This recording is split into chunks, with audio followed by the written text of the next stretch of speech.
जनसंवाद न्यूज, सत्य आणि विश्वासाची बातमी। ठाणे जिल्ह्यातील पावसाळी पर्यटनावर जिल्हाधिकाऱ्यांनी मनाई आदेश लागू केले आहेत। या आदेशाविरोधात बदलापुरातल्या कोंडेश्वरच्या आदिवासी बांधवांनी तीव्र नाराजी व्यक्त केली। हवं तर पोलीस बंदोबस्त लावा, पण आमचा रोजगार हिरावू नका, अशी विनवणीही त्यांनी प्रशासनाकडे केली। पावसाळा सुरू झाला की पर्यटकांना वेळ लागतात ते निसर्गरम्य धबधब्याचे। बदलापूरपासून 7 किलोमीटरवर कोंडेश्वर धबधबा आहे। दरवर्षी पावसाळ्यात कोंडेश्वर धबधब्यावर मोठ्या संख्येने पर्यटक येत असतात। पर्यटकांच्या रूपाने इथल्या आदिवासी बांधवांना 2 ते 3 महिने चांगला रोजगार मिळतो। मात्र पावसाळी पर्यटनाच्या निमित्ताने होणारी हुल्लडबाजी आणि मृत्यूचं प्रमाण लक्षात घेऊन जिल्हाधिकारी अशोक शिनगारे यांनी जवळजवळ सर्वच धबधब्यांवर मनाई आदेश लागू केले आहेत।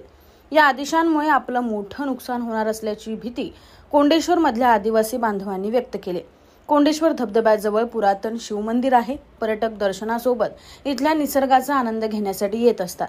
या निमित्ताने इथली 2 गावं आणि 5 ते 6 आदिवासी पाड्यांमधल्या गावकऱ्यांना रोजगार मिळतो। 4 पैसे मिळतील या आशेनं इथल्या आदिवासी बांधवांनी आपल्या दुकानांमध्ये 20 ते 25 हजाराचं सामानही भरलंय।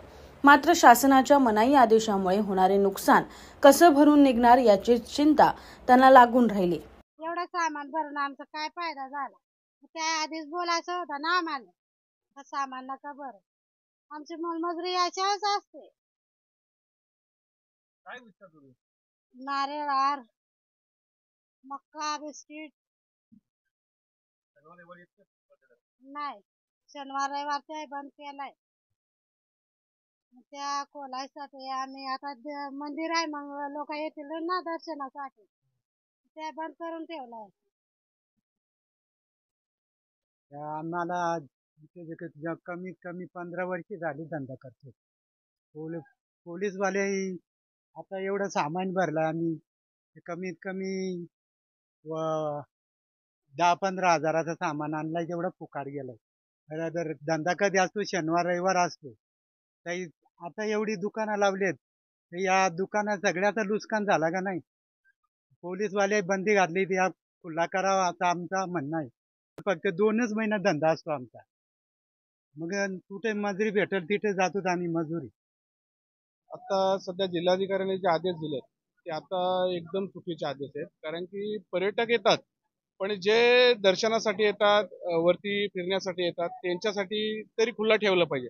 पाण्यात उतरण्यासाठी तुम्ही बंदी करा, त्याच्यावरती जरा पोलीस प्रोटेक्शन वाढवला तरी चालेल।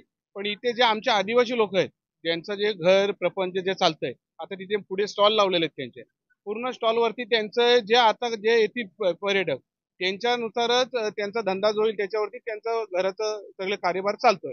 त्याच्यामुळे जिल्हाधिकाऱ्यांनी जे आदेश दिले त्याची जरा पुनरुच्ची तेही करावा, विचार करून परत त्यांच्यावर थोडक्यात जी बंदी आहे, जे पाण्यात उतरण्याचे कुंड आहेत तिथे तुम्ही बंदी घाला, पुढे डॅम आहे डॅम मध्ये जाण्यासाठी बंदी घाला। पण जे पर्यटक येतात त्यांना येण्यासाठी, मंदिरात वरती फिरण्यासाठी त्यांना हे द्यावी, मुभा द्यावी, एवढं मी जिल्हाधिकारी साहेबांना सांगू इच्छितो।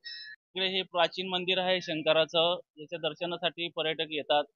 पावसाळ्यामध्ये खूप गर्दी होती, परंतु जे बंद केलेलं आहे, पाण्याचा धोका आहे, तिथे पोलीस बंदोबस्त लावून तेवढा एरिया जर बंद केला तर ठीक आहे। पण बाकीचा जो दर्शन आहे, पर्यटक येतात लांबनं, त्यांना एक सुविधा म्हणून हे बंद नाही करायला पाहिजे, चालू करायला पाहिजे। आणि त्याच्यामध्ये इथे पण काही गावामधले काही गोरगरीब लोक आहेत, त्यांचे छोटे मोठे धंदे आहे आणि त्याचं पोट पाणी त्यांच्यावर चालतं। तर प्रशासनाने ते एक लक्षामध्ये ठेवून का त्यांचा पण रोजीरोटी तुटली नाही पाहिजे। अंबरनाथ पार्ले गांव में खुल चुका है एक ऐसा प्रीमियम रेस्टोरेंट जहां आपको मिलता है डिलीशियस फूड, साथ एक कॉजी इंटीरियर का आनंद। Welcome to noon to moon. हर कॉर्नर आपको अपने एक अलग वर्ल्ड में ले जा सकता है। फैमिली मीटअप्स, गैदरिंग्स या अपने special dinner, non veg to veg, इनके मेन्यू में आपको हर तरह के डिलीशियस मिलते रहेंगे। इसलिए स्पेशल सिंधी डिशेस, यहाँ आपको मिलेगा एक वाइड वैरायटी ऑफ डिशेस, हर एक टेस्ट बर्ड को सॅटिस्फाय कर सके। जनसंवाद न्यूज, सत्य आणि विश्वासाची बातमी। आजच सबस्क्राइब करून बेल आयकॉनला क्लिक करा आणि पहा ताज्या घडामोडींचा अचूक अंदाज आपल्या मोबाईलवर।